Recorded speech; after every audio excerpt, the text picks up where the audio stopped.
बाबा मैं अब फैलाऊं संगम युग में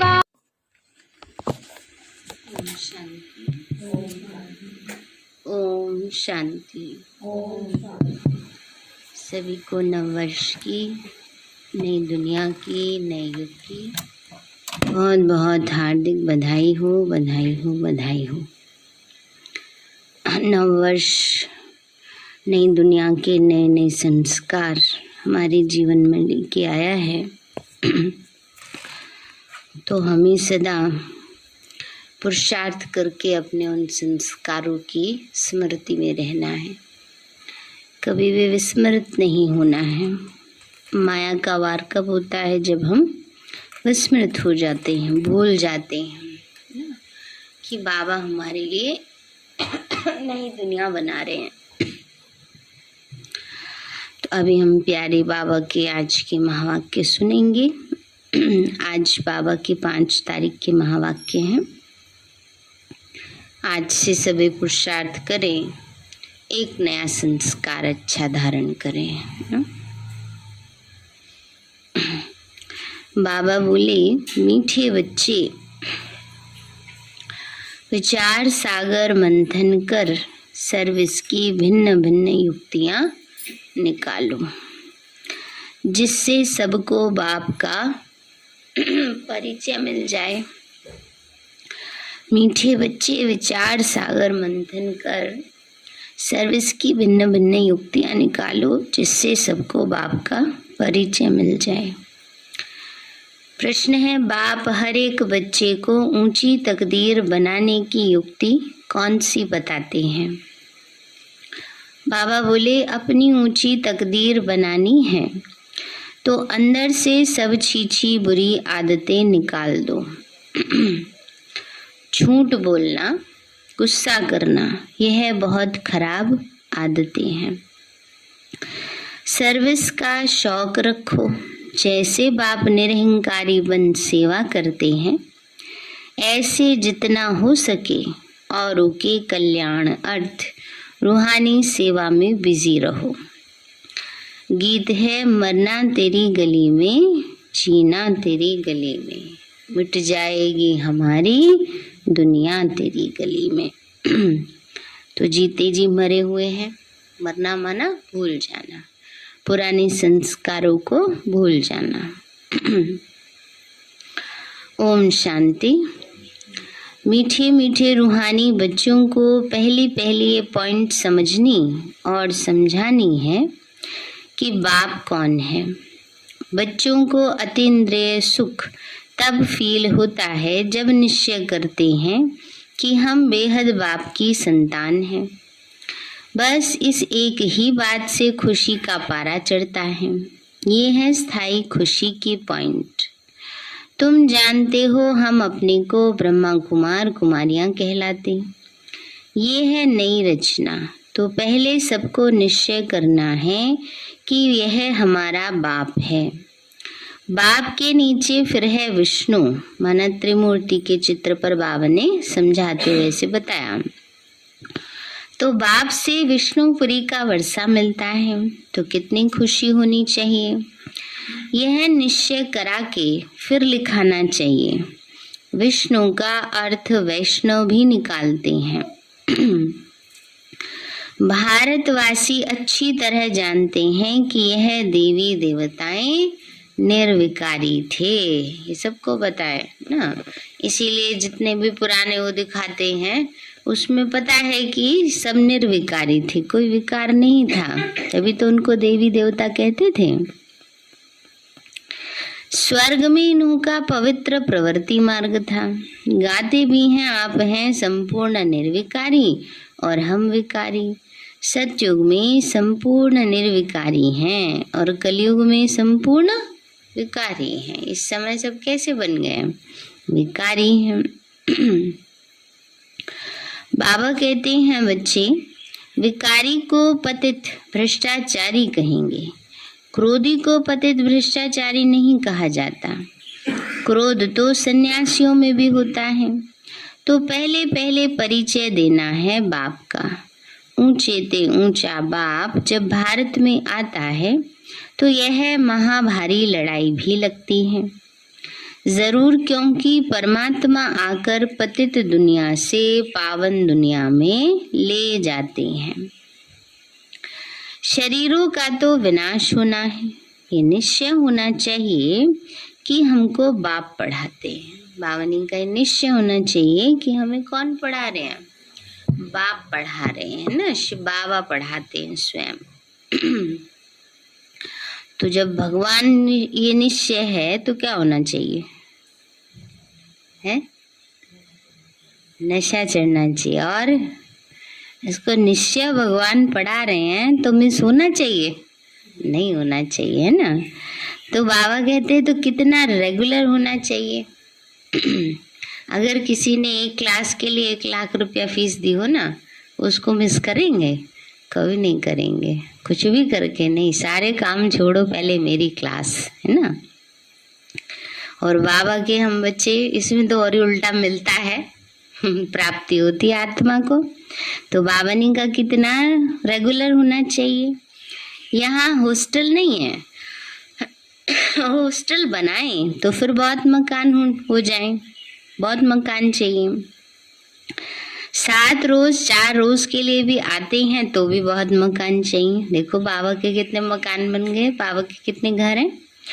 बाबा कहते गृहस्थ व्यवहार में रहे, सिर्फ बाबा को याद करो, बस बाबा ही पतित पावन है। बाप कहते मुझे याद करो, मैं गारंटी करता हूँ तुम्हारे सब पाप भस्म हो जाएंगे।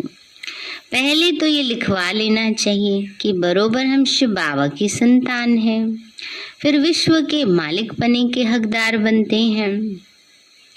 राजा रानी प्रजा सब विश्व के मालिक हैं। मेले प्रदर्शनी में जो भी समझाने वाले हैं उनको बाबा डायरेक्शन देते हैं। मूल बात समझानी है कि ऊंचे ते ऊंचा भगवान एक है, वही ज्ञान का सागर है, पतित पावन है। ज्ञान का सागर है तो जरूर डायरेक्शन भी वही देंगे। कृष्ण तो दे न सके, शिव बाबा बिगर और कोई भगवान है नहीं। बाबा कहते शिव बाबा के बिगर भगवान कोई और है नहीं। ब्रह्मा विष्णु शंकर भी देवताएं हैं। स्वर्ग में है दैवी गुणों वाले मनुष्य, यहाँ कलयुग में है आसुरी गुण वाले मनुष्य। यह भी पीछे समझाना है। पहले पहले तो बाप का परिचय देकर सही करानी चाहिए। सही कराना माना साइन कराओ उनके। समझो कोई समझने वाले आते हैं तो उनसे लिखाना चाहिए, आप क्या समझते हो ना, से लिखाते हैं। प्रदर्शनी आदि में सुनते थे ना, उनसे उनकी व्यूज लेते हैं, राय लेते हैं, भाई आपको कैसा लगा, आप क्या समझते हो इस बात से। तो बाबा कहते हैं ऐसे समझा करके फिर उनके साइन कराओ। विचार सागर मंथन करके भिन्न भिन्न युक्तियां निकालनी चाहिए, है ना। समय प्रमाण बाबा ऐसी राय देते हैं। अभी तो इस प्रकार की सेवाएं बहुत हो चुकी हैं, इतने बड़े बड़े पद पोजीशन वाले भी बाबा के बच्चे हैं और भी आते रहते हैं बाहर वाले भी। अब समय प्रमाण युक्ति निकालनी है कि ऐसे समय में, क्योंकि अभी वाला जो समय है उसमें क्या फैला हुआ है, सबके जीवन में भय फैल गया है। कोरोना ने सबको डरा दिया है हैं? बस मार्केट में ही है मुरली के लिए डरी है। नहीं, आपकी बात नहीं कर रही मैं, मेरा भाव ये है कि दुनिया में फैल गया है डर है, भूल गए हैं, लेकिन जब कहो क्लास में रोज आया करो तब डर है तो अच्छा, बहुत भीड़।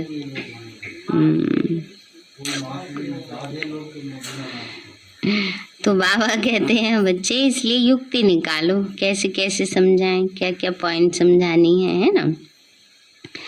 बाबा कहते हैं बच्चे ऐसे विचार सागर मंथन करके भिन्न भिन्न युक्तियां निकालनी चाहिए और बाबा को बतानी चाहिए कि बाबा इस प्रकार का प्रश्न पूछते हैं, इस प्रकार हमने समझाया। फिर बाबा भी ऐसी पॉइंट सुनाएंगे जो उसका असर पड़े। बाबा को सर्वव्यापी अथवा कच्छ मच्छ अवतार कहना यह भी ग्लानि है, इसलिए बाबा का परिचय देना है। बाबा ही विश्व का मालिक बनाते हैं। बाबा माना शिव बाबा। यह लक्ष्मी नारायण विश्व के मालिक सतो प्रधान थे, फिर पुनर्जन्म लेते लेते तमो प्रधान बन गए हैं। फिर बाप कहते मुझे याद करो तो सतो प्रधान बन जाएंगे। कोई भी धर्म वाले हों, बाप का संदेश सबके लिए है। उनको कहते हैं गॉड फादर लिबरेटर, माना मुक्त करने वाला। लिबरेट करने जरूर पतित दुनिया में आएंगे। कलयुग अंत में सारी दुनिया ही तमो प्रधान है। जब सतो प्रधान बने तब नई दुनिया में जा सकें। बाकी जो वहां नहीं आते वो शांति धाम में रहते, यह बुद्धि में बिठाना है। जो समझें कि हमको उस बाप को याद करना है, कोई देहधारी को याद नहीं करना। बाप है ही विदेही विचित्र और सबके चित्र भिन्न भिन्न हैं। कोई को समझाने का शौक रहना चाहिए। प्रदर्शनी में बहुत लोग आते हैं, सेंटर पर इतना नहीं आते। सर्विस में रहने से बच्चों को बहुत उल्लास रहेगा, है ना। बाबा कहते हैं जितने प्रदर्शनी में आते हैं उतने सेंटर पर नहीं आते हैं। सेवा करते रहेंगे तो उमंग उत्साह रहेगा। यहाँ बाप को घड़ी घड़ी भूल जाते हैं। सर्विस में रहेंगे तो याद की यात्रा भूलेंगे नहीं, खुद याद करेंगे और औरों को भी कराएंगे। तुम बच्चे पढ़ रहे हो, अभी हम सब क्या कर रहे हैं? पढ़ रहे हैं, पढ़ाई पढ़ रहे हैं। तुम्हारी बुद्धि में है हम राजाई जरूर लेंगे। ये याद रहने से भी खुशी रहती है, भूल जाने से घबराहट आती है। बाबा को लिखना चाहिए कि बाबा हम अतीन्द्रिय सुख में हैं, पुरुषार्थ कर रहे हैं, मन अतीन्द्रिय सुख में है। बाकी थोड़ा समय है, हम चले अपने सुख धाम। 63 जन्म हम बहुत बीमार रहे हैं। बाबा कहते 63 जन्म सब बच्चे क्या हो गए? बीमार। कैसे बीमार? 5 विकारों की बीमारी लग गई थी, फिर शरीर भी बीमार हो गए। कोई दवाई नहीं हुई तो नासूर बन गया। छोटा सा घाव हो, उसको ठीक से देख रेख ना हो, किसी की शिकायत ऐसी हो तो उसको नासूर बन जाता है, बहुत ज्यादा खतरनाक बन जाता है। छोटा सा घाव ही तो कोई की संभाल मिल ना सकी, सही संभाल नहीं मिली ना, बुराइयों को कैसे निकाले, तो वो बुराइयां बढ़ती गई। बीमारी अंदर घर कर गई। ये बीमारी ऐसी है जो सिवाय अविनाशी सर्जन के कभी छूट नहीं सकती। अभी तो सबके छूटने का टाइम है। पवित्र बन मुक्ति धाम में चले जाएंगे। कोई कहते हैं मुक्ति में रहना अच्छा है, पाठ ही नहीं है। जैसे नाटक में किसी ने थोड़ा पाठ कर लिया तो उनको हीरो हीरोइन अथवा ऊंच पाठधारी तो नहीं कहेंगे ना। तो बाप समझाते हैं जितना हो सके बाबा को याद करो तो पक्के हो जाओ। याद भूलनी नहीं चाहिए और सारे काम याद रखेंगे, बस याद करना ही भूल जाते हैं। तो बाबा कहते याद भूलनी नहीं चाहिए। मुख्य है एक बाप, बाकी यह छोटे छोटे चित्र हैं समझाने के लिए। इनसे सिद्ध करना है शिव शंकर एक नहीं है। बाकी सूक्ष्म वतन में कोई बात होती नहीं। अभी तुम समझते हो ये सब है भक्ति मार्ग। ज्ञान देने वाला है एक बाप, वह देते हैं संगम पर। ये पक्का करो। भारतवासियों को तो कल्प कल्प स्वर्ग का वर्षा मिलता ही है। 5000 वर्ष की बात है, वह तो फिर लाखों वर्ष कह देते हैं। वह कहते सिर्फ कलयुग ही लाखों वर्ष का है और हम कहते हैं ये सारा चक्र 5000 वर्ष का है।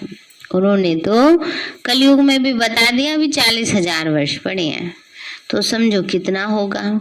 तो बाबा कहते हैं बच्चे, बाबा तो कहते ये सारा कल्प ही 5000 वर्ष का है।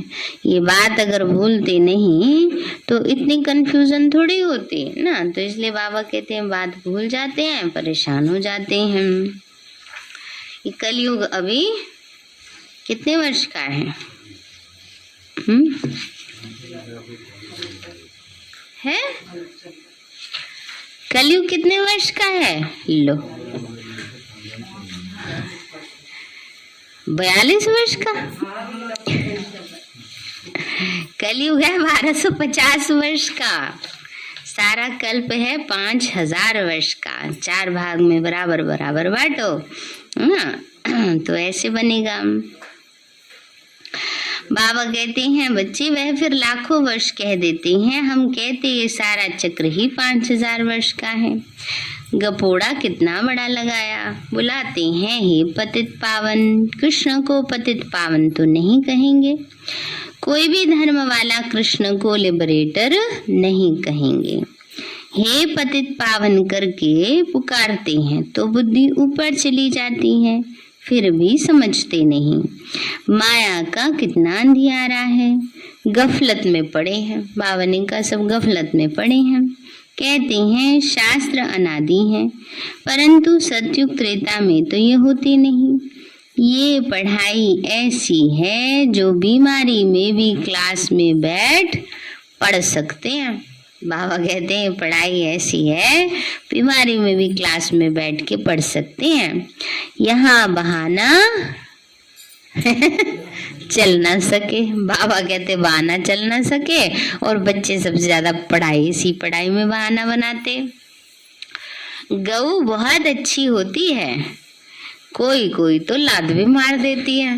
बाबा ने कहा गऊ ऐसे तो अच्छी होती हैं, लेकिन लात भी मार देती है कोई कोई। तो यहाँ भी है जिनमें क्रोध है तो अहंकारवश लात भी मार देते हैं ना। तो बाबा कहते हैं डिससर्विस कर देते हैं, है ना।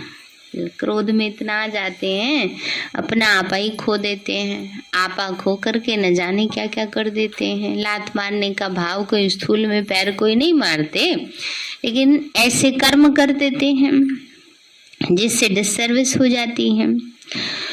कोई भी अवगुण नहीं होना चाहिए, परंतु कर्म बंधन ऐसा है जो ऊंचा पद पाने नहीं देता ना। बाबा कहते हैं अवगुण होना नहीं चाहिए, पाप कर्म करना नहीं चाहिए, परंतु कर्म बंधनी ऐसी है तो जो ऐसी ऐसी गलतियां कराते रहते हैं आत्मा से। पाप तो ऊंची तकदीर बनाने का रास्ता बताते, परंतु कोई नहीं बनाएंगे तो बाप क्या करेंगे। बहुत भारी कमाई है। कमाई का फकुर रहना चाहिए, इस कमाई का नशा रहना चाहिए, है ना। इतनी ऊंची कमाई है। किसी किसी के कड़े इतने कर्म बंधन होते हैं कि वो आत्मा चाह कर भी पुरुषार्थ नहीं कर पाती है ना। कई बार ऐसी ऐसी आत्माएं देखी हैं, उसकी इच्छा है लेकिन कर्म का हिसाब किताब इतना कड़ा है कि चाह कर भी पुरुषार्थ नहीं हो पाते, उनमें बंधे रहते हैं। फिर क्या करें? मन मन याद करो। नहीं, मन मन कोई आने जाने का बंधन नहीं है, लेकिन चाह कर भी पुरुषार्थ नहीं कर पा रहे हैं ना। तो स्थितियां ऐसी बन जाती हैं। ये नहीं कि कोई बाबा के घर में आने का कोई बंधन है, पाप कर्म उससे ऐसे होते रहते हैं।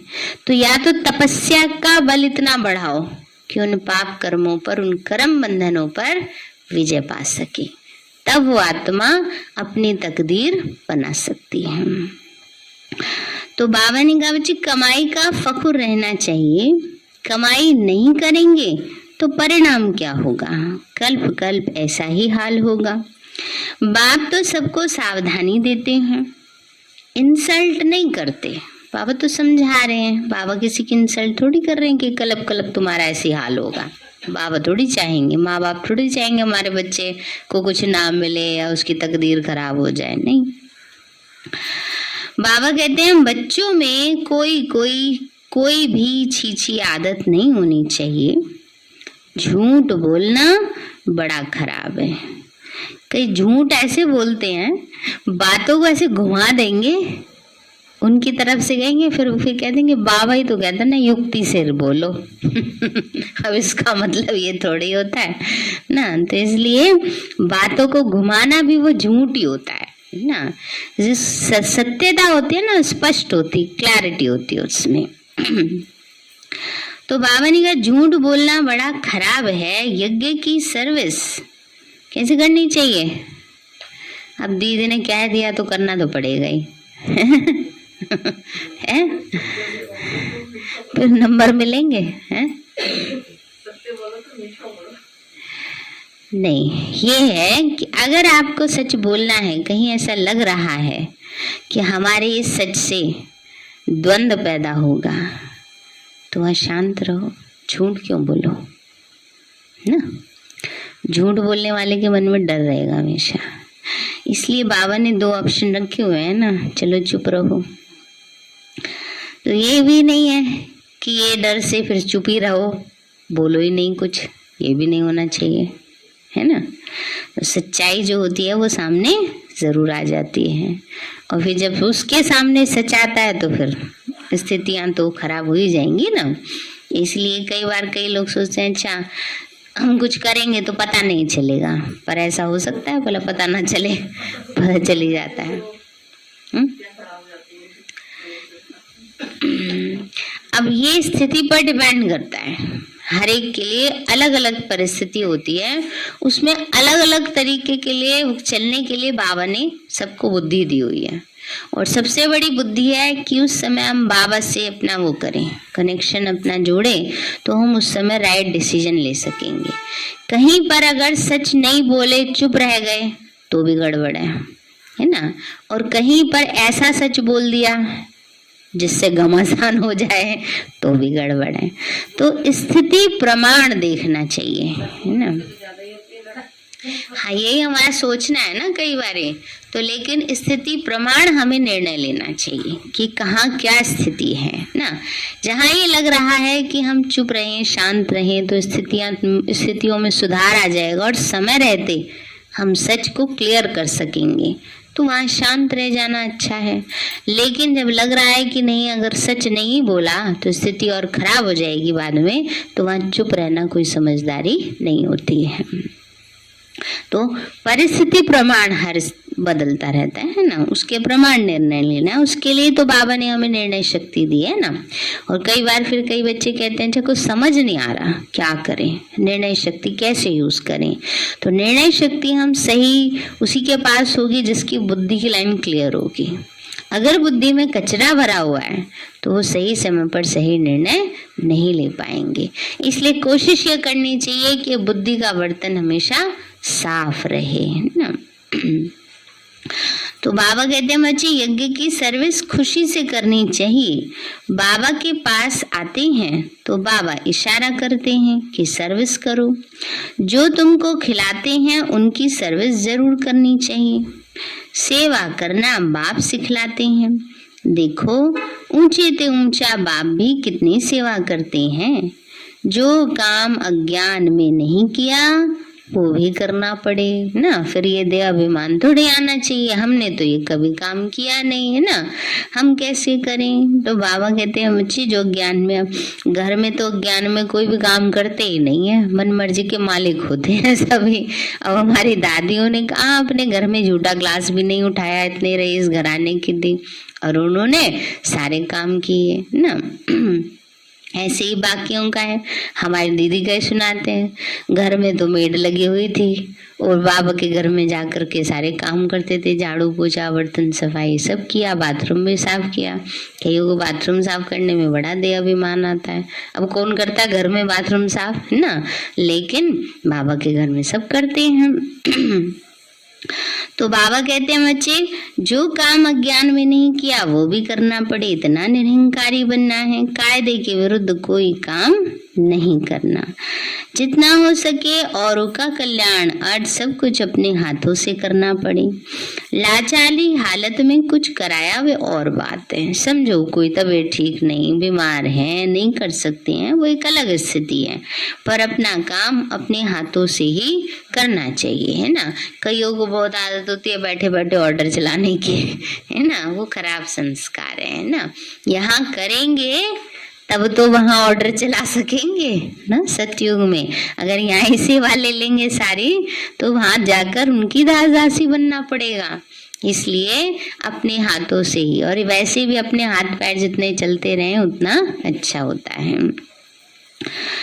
बाबा कहते हैं बच्चे अपने को निरहंकारी निर्मोही बनाना है। बाबा की याद बगैर किसी का कल्याण हो न सके। जितना याद करेंगे उतना पावन बनेंगे।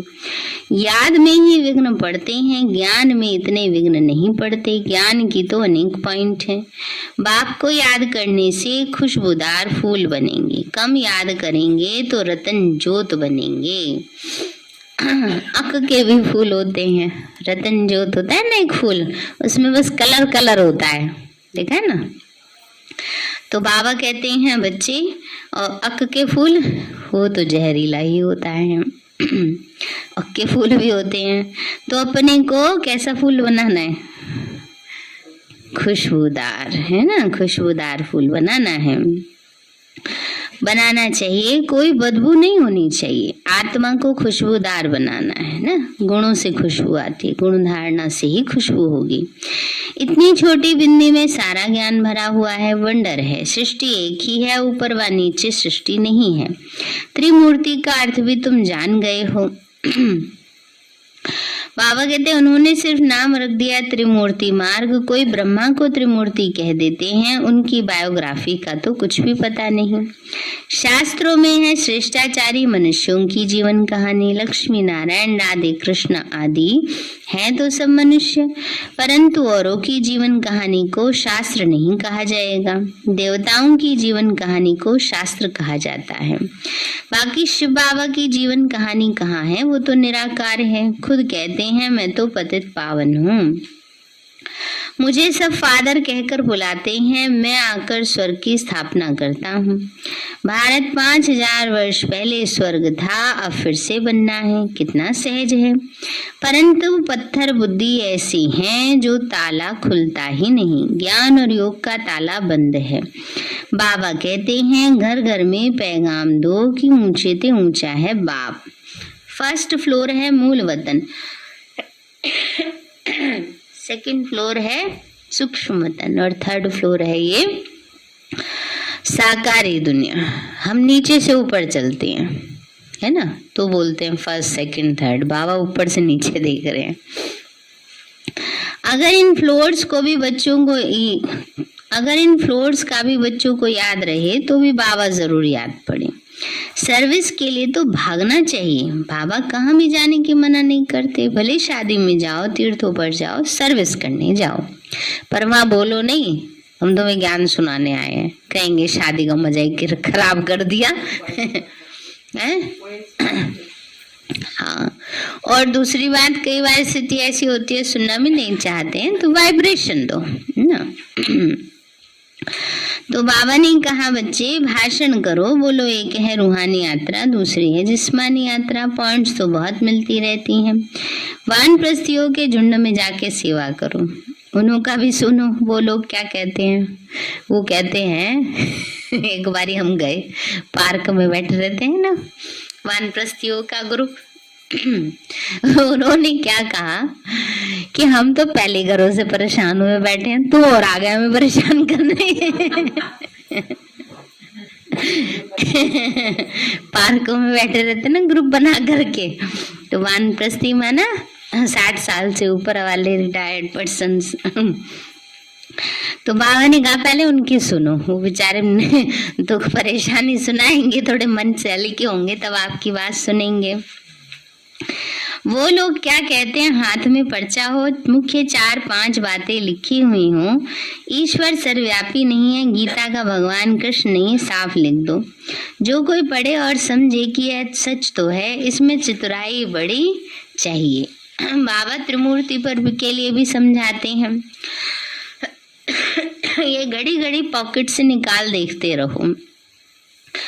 कोई कोई भी समझाओ ये बाबा है, ये वर्षा है, विष्णु का चित्र भी अच्छा है, ट्रेन में भी सर्विस कर सकते हैं।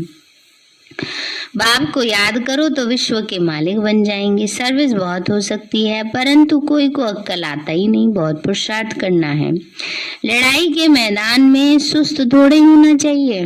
बाबा ने कहा लड़ाई का मैदान है ये, सुस्त होंगे तो दूसरा तो गोली चला देगा, दूसरा थोड़ी सुस्त है, तो माया तो अपनी गोली चला देगी। बाबा कहते हैं बच्चे बहुत खबरदारी रखनी चाहिए, मंदिरों में बहुत सर्विस हो सकती है, बस बाबा कहते हैं मन मना भाव, तमो प्रधान से सतो प्रधान बनो। मुख्य बात पक्की करा देनी चाहिए, बच्चों को सर्विस का शौक होना चाहिए, बहुत ख्याल होना चाहिए। त्रिमूर्ति के चित्र में सारा ज्ञान भरा हुआ है, सीढ़ी भी अच्छी है, अभी तो सेवा बैठे बैठे कर सकते हैं, कहीं जाने की जरूरत नहीं, कोई चित्र पकड़ने की जरूरत नहीं है ना। अभी सबके पास इतना अच्छा बाबा ने साधन दिया है, मनसा सेवा का करते जाओ, क्योंकि समय प्रमाण मनसा सेवा की आवश्यकता सबसे ज्यादा है। बाबा कहते हैं बच्चे सारा ज्ञान भरा हुआ है, सीढ़ी भी अच्छी है, हर एक अपनी उन्नति चाहते हैं धन कमाने की। छोटे बच्चों को भी युक्ति सिखलाओ, सब आफरीन देंगे। कमाल है ब्रह्मा कुमार कुमारियों की, जो छोटे बच्चे भी इतना ज्ञान देते हैं जो कोई सन्यासी आदि दे न सके। मुफ्त में चीज मिलेगी तो समझेंगे कि हमारे कल्याण के लिए देते हैं। बोलो यह फ्री है, आप भले पढ़ो, इनसे अपना कल्याण करो। शिव बाबा भोला भंडारी है ना, ढेर बच्चे हैं, बाबा को पैसे की क्या दरकार, ट्रेन में भी तुम बहुत सर्विस कर सकते हो। आदमी अच्छा देखा तो झट उसको समझाए, चित्र दे देना चाहिए, कहो तुम अपना भी कल्याण करो। कई पूछते भी हैं कि अच्छा कहाँ होता है सेंटर, तो जा करके कई कोर्स करते भी हैं। समझो ट्रेन में कोई मिला, उसको समझाया, तो फिर वो अपने अपने स्थानों पे जाके कोर्स करेंगे ना। और आजकल तो ऑनलाइन ही बहुत निकल गए हैं, कहीं भी बैठे बैठे कर सकते हैं। तो तुम अपना भी कल्याण करो और औरों का भी कल्याण करना है। अच्छा मीठे मीठे सिक्के लदे बच्चों प्रति माता पिता बाप दादा रूहानी बाप की रूहानी बच्चों को नमस्ते। रूहानी हम बच्चों की रूहानी माता पिता बाप दादा नमस्ते नमस्ते नमस्ते बाबा नमस्ते। धारणा के लिए मुख्य सार है, कोई भी काम कायदे के विरुद्ध नहीं करना है। बहुत बहुत निरअहंकारी बनना, निर्मोही रहना है। जितना हो सके हर कार्य अपने हाथों से करना है। यज्ञ की सर्विस बहुत खुशी से करनी है। दूसरा है पढ़ाई में कभी बहाना नहीं देना है। बीमारी में भी पढ़ना जरूर है। बाबा ने क्या कहा आज, बीमारी में भी पढ़ना जरूर है। उल्लास में रहने के लिए सर्विस का शौक रखना है। वरदान दिया बाबा ने, नॉलेज की लाइट माइट द्वारा विघ्न विनाशक बनने वाले मास्टर नॉलेजफुल भव। नॉलेज की लाइट माइट द्वारा विघ्न विनाशक बनने वाले मास्टर नॉलेजफुल भव। बाबा बोले भक्ति मार्ग में गणेश को विघ्न विनाशक कहकर पूजते हैं, साथ साथ उन्हें मास्टर नॉलेजफुल अर्थात विद्यापति भी मानते हैं, है ना गणेश जी को। तो जो बच्चे मास्टर नॉलेजफुल बनते हैं वे कभी विघ्नों से हार नहीं खा सकते, क्योंकि नॉलेज को लाइट माइट कहा जाता है, जिससे मंजिल पर पहुंचना सहज हो जाता है। लाइट होती है और शक्ति होती है तो कहीं भी जाना आसान है। और अगर कहीं ऐसे में जंगल में जाना पड़े जहाँ लाइट भी नहीं, कोई साधन भी नहीं जाने का, तो कहते ना कैसे जाएंगे। लेकिन गाड़ी में बिठा के कोई आराम से ले जाए तो फट कहीं भी चले जाएंगे। तो नॉलेज की लाइट माइट क्या करती है, हमको सहज ही अपनी मंजिल माना संपन्नता की मंजिल पर पहुंचा देती है। ऐसे जो विघ्न विनाशक हैं, बाप के साथ सदा कंबाइंड रहते हुए नॉलेज का सिमरन करते रहते, वे कभी विघ्नहार नहीं बन सकते।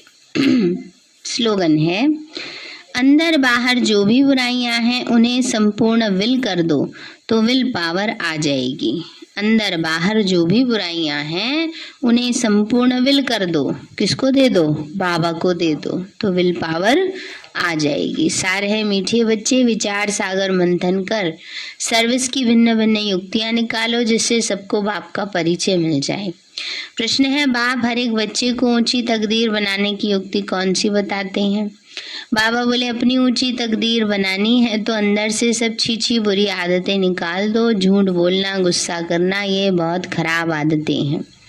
सर्विस का शौक रखो, जैसे बाप निरंकारी बन सेवा करते ऐसे जितना हो सके औरों के कल्याणार्थ रूहानी सेवा में बिजी रहो। गीत है, मरना तेरी गली में, मिट जाएगी हमारी दुनिया तेरी गली में। अच्छा, ओम शांति।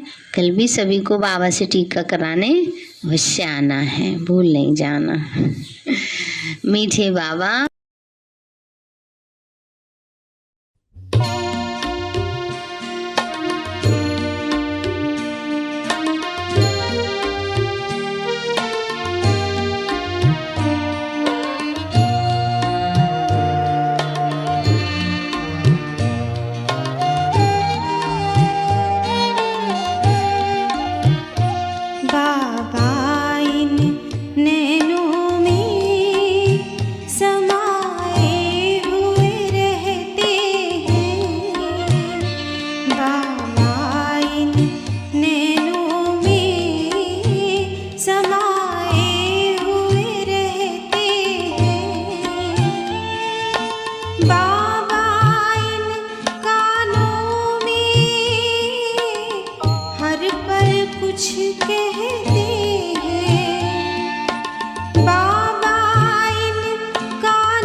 समझ के हम